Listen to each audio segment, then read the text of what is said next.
Assalamualaikum warahmatullahi wabarakatuh. Bagaimana kabarnya hari ini anak-anakku sekalian? Semoga senantiasa sehat dan dirahmati Allah Subhanahu wa taala. Alhamdulillah, kita masih diberi kesempatan untuk bertemu kembali bertatap muka meskipun dalam kondisi pandemi seperti ini ya. Sungguh nikmat yang luar biasa sekali ya.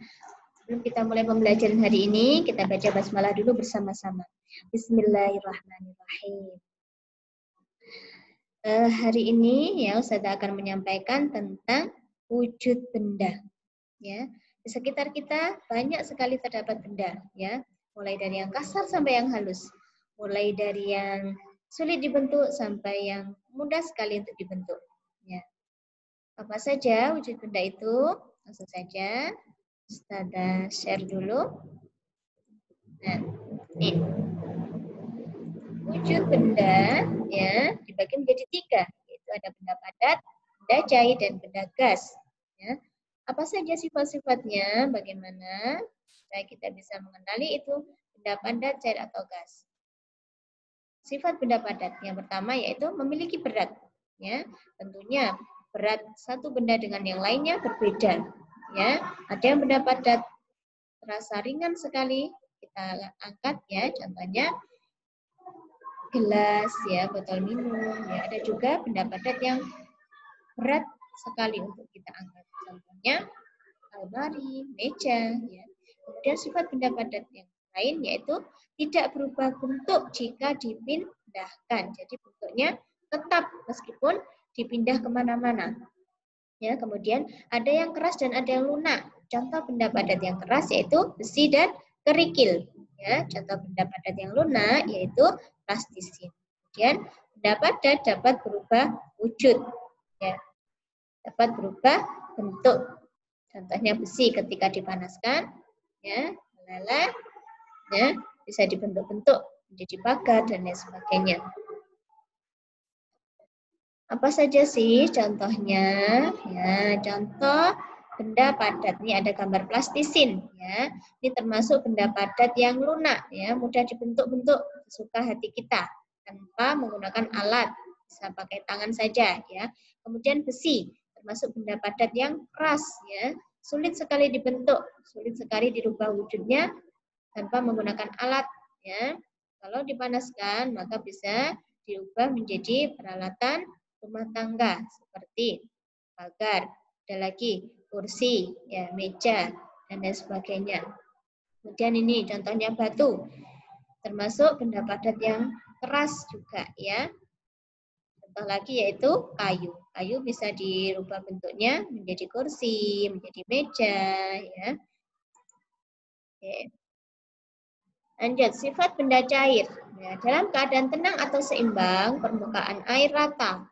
Ya, misalkan ketika kita menuang air ke dalam gelas, ya. Kalau gelasnya dibiarkan saja, maka permukaan airnya rata. Tapi kalau gelasnya digoyang-goyang, maka permukaan airnya ya jadi tidak rata. Kemudian bentuk benda cair berubah bergantung pada wadahnya dan jumlahnya tetap. Ya, ketika air minum tersebut dituang ke dalam gelas, maka bentuknya seperti gelas. Ketika dituang ke dalam botol, maka bentuknya seperti botol. Ya. Kemudian benda cair juga memiliki berat. Ya. Zat cair dapat meresap ke dalam celah-celah kecil. Nah, peristiwa meresapnya ini disebut kapilaritas. Kemudian zat cair atau benda cair mengalir dari tempat yang tinggi ke tempat yang rendah.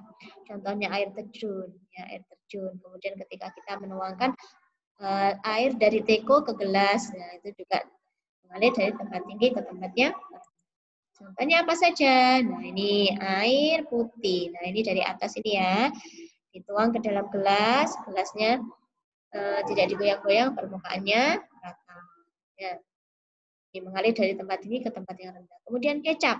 Kecap semula ketika di dalam botol bentuknya seperti botol. Ketika dituang ke dalam wadah kecil ini, maka bentuknya seperti wadah kecil ini. Kemudian contoh lagi susu. Nah, ini ketika susunya ditaruh di teko ini ya, bentuknya seperti teko. Ketika ditaruh di gelas kecil-kecil ini, bentuknya seperti gelas. Kemudian contoh lagi, minyak goreng.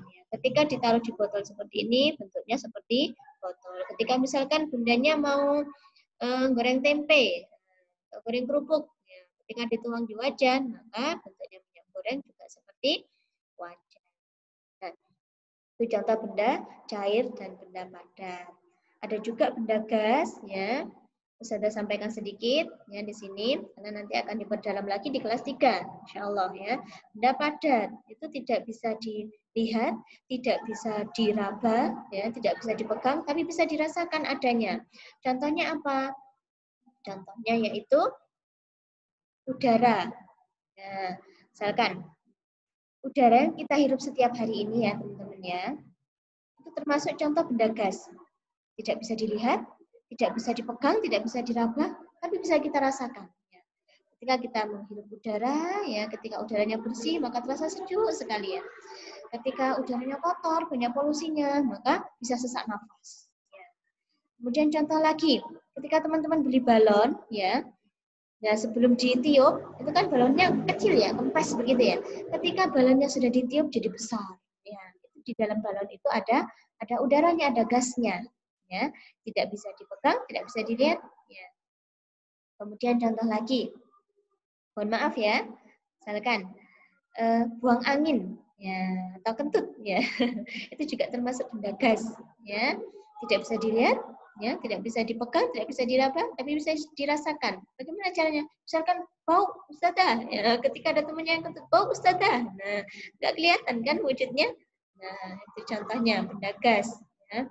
Angin, ya, udara, ya, asap, ya, asap gunung meletus, asap kendaraan bermotor. Nah, itu saja yang bisa Ustazah sampaikan. Ya, semoga yang sedikit ini tadi bermanfaat untuk kita semua, untuk belajar teman-teman juga. Ya, cukup sekian dari Ustazah. Mohon maaf atas segala kekurangan. Kita akhiri pembelajaran hari ini dengan istighfar, hamdalah, dan doa tutup majelis. Astaghfirullahaladzim. Alhamdulillahirabbil alamin. Subhanakallahumma bihamdik asyhadu an la ilaha illa anta astaghfiruka wa atubu ilaik. Assalamualaikum warahmatullahi wabarakatuh. Sampai jumpa.